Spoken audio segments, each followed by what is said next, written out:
du monde. De moi pour bâtir la plus formidable aventure. De moi pour bousculer les certitudes. De moi pour tout renverser. De moi pour les faire mentir. De moi pour faire triompher la vérité.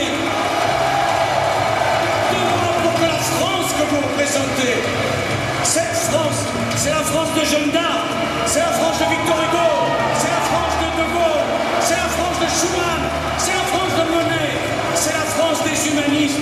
Aidez-moi. Nous sommes le peuple de France qui a foi dans l'humanité, qui a foi dans le progrès. La France est grande parce qu'elle est grande pour les autres. C'est cette France que je veux construire avec vous. J'ai besoin de vous. Vive la France et vive la République.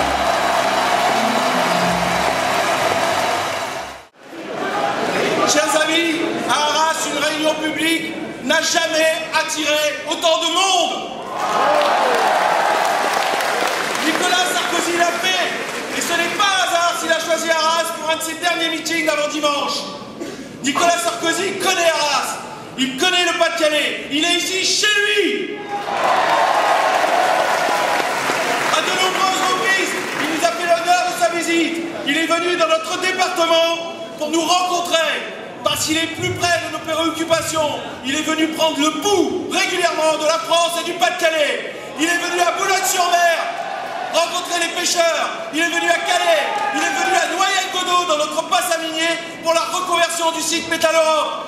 Et l'association des cœurs de fondeurs et les salariés du site le savent. Quand Nicolas Sarkozy s'engage, il va jusqu'au bout. Il est venu à Arras en mai dernier pour parler de l'agriculture, de notre agriculture, et parler à nos agriculteurs, fiers de leur région.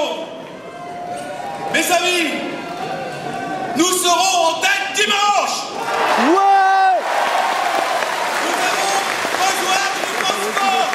Et la seule France forte est autour et avec Nicolas Sarkozy que nous la construirons. Dimanche, le choix est clair. Soit celui de la dépense publique à outrance, de l'assistanat et du matraquage fiscal et classe-moyenne socialiste, ou celui du courage, du rassemblement et de l'ambition pour la France et l'Europe incarnée par Nicolas Sarkozy.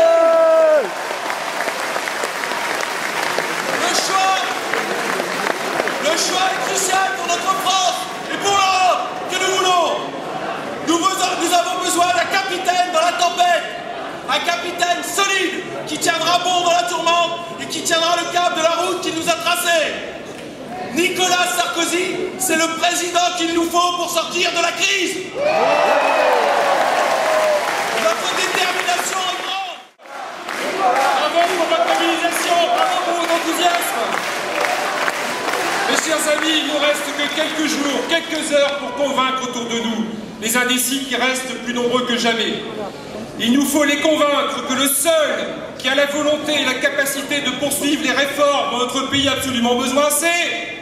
Vous pouvez le faire mieux quand même, c'est... Nicolas. Bravo.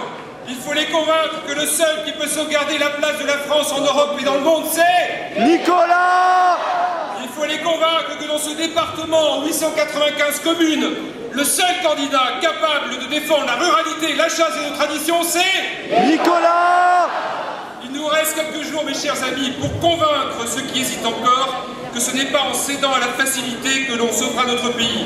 Oui, Monsieur le Président, cher Nicolas, nous voulons, avec vous, une France forte, une France respectée, une France qui protège chaque Française et chaque Français.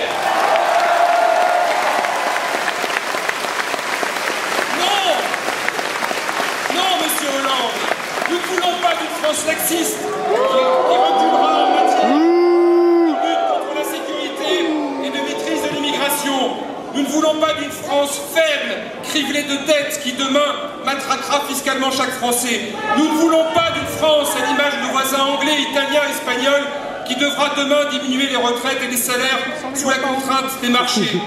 Car mes chers amis, nous savons, nous, dans cette terre du Pas-de-Calais, à quoi conduisent les recettes socialistes? Nous qui sommes l'un des départements les plus endettés de France, un département qui bat des records en matière de chômage, un département aussi où, aux difficultés économiques et sociales, les amis de M. Hollande ont ajouté la déliquescence morale.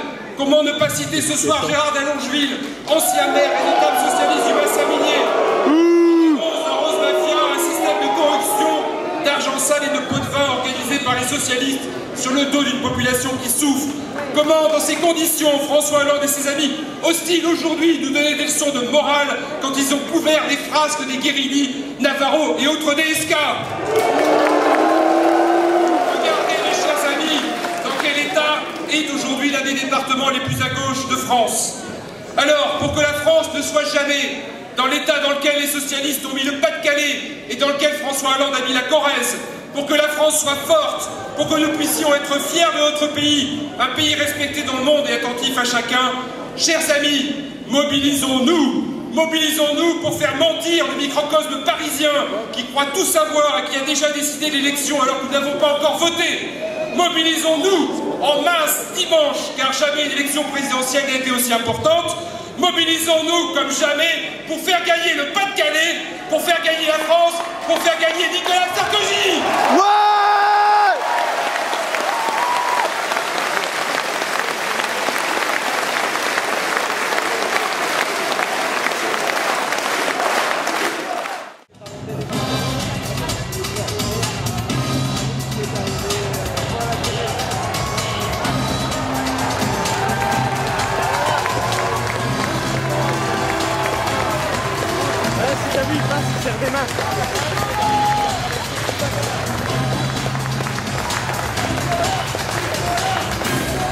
Nicolas!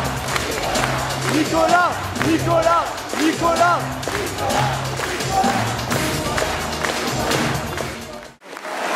Nicolas! Nicolas! Nicolas! Nicolas! Nicolas!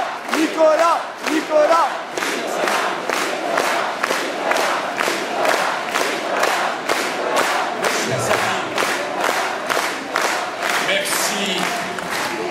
Merci de votre soutien, merci de votre présence si nombreuse, merci de votre engagement. Nous sommes à quelques jours d'un choix historique. La question à laquelle la France devra répondre, où souhaitons-nous aller? C'est un choix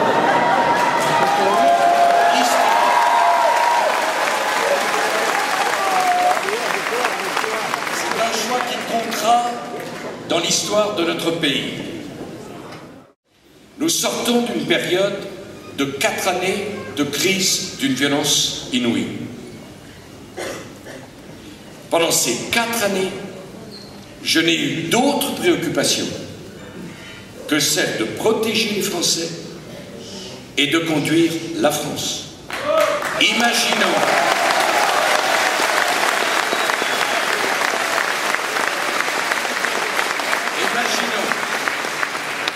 ce qu'aurait donné dans cette période si violente, si troublée, si complexe, à la tête des affaires de l'État, ceux qui, dans le passé, ont fait la retraite à 60 ans sans avoir un centime pour la payer, ou les 35 heures qui ont été une faute économique, sociale et morale pour notre pays. Ils sont les champions du monde pour donner des leçons, j'y reviendrai, mais partout où leurs amis ou leurs idées étaient aux responsabilités, de la Grèce à l'Espagne, on voit la situation dans laquelle se trouvent ces pays. Pas un Français aujourd'hui ne peut souhaiter pour la France la situation que les Grecs, que les Portugais, que les Irlandais ou même que les Espagnols connaissent aujourd'hui dans leur pays. Ce drame,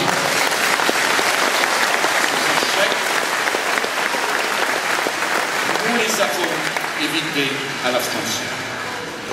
Pourquoi les avons-nous évités? Pour 2 raisons.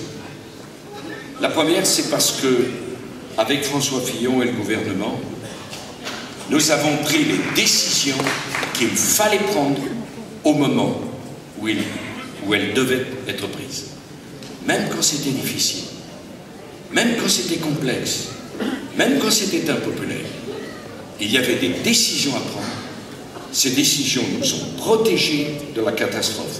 Regardez où sont aujourd'hui tous ces pays dont les dirigeants n'ont pas eu le courage de prendre les décisions au moment où elles devaient être prises. À ce moment-là, ce sont les peuples qui payent la lâcheté de leurs dirigeants et qui payent d'autant plus dur que les décisions ont été différées. Et il y a une deuxième raison au fait que la France a été protégée. Ce sont les valeurs que nous avons défendues.